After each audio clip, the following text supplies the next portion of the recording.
So this is my final analysis, looking at the conflict crossover between a casual, laid-back individual who comes and goes, messages when they want to, when they're available, but yet still expects to have a meaningful friendship and connection, even though they don't make time for the other person.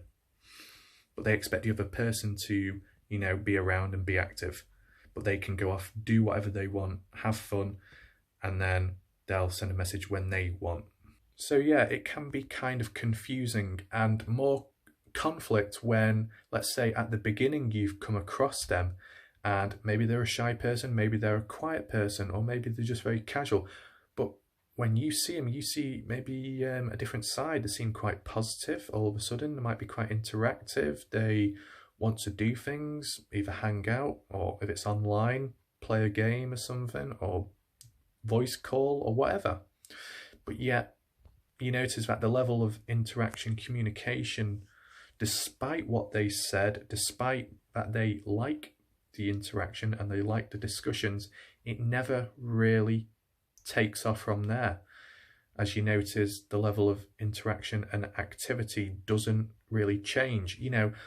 At the beginning, when you come across someone, it might be a bit slow, it might be a bit flat because, it's first time, maybe a bit nervous, a bit shy, or you just slowly getting to know him. But then over time, when things don't change or don't improve, or in some cases, when the individual becomes more inactive than what they originally were, then obviously there is a problem, but you're not going to know. Maybe at the end of the day, if they don't make time for you, they don't really reciprocate back, they don't continue discussions, and they just come and go, send the odd text message, and then they're off again, doing whatever they please, then maybe they're just not really cut out to be a friend, or maybe they just don't care at the end of the day, and then that's it.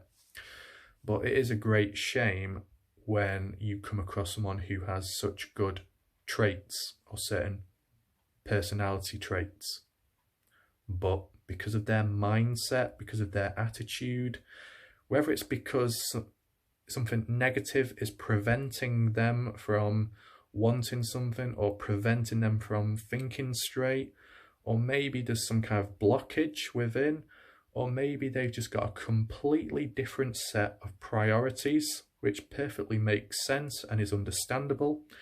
But if they're not willing to clearly state that stuff, let alone clearly state that they can't continue a conversation and they just end up leaving you hanging, that's a small scale example, then it's just not really meant to be, is it?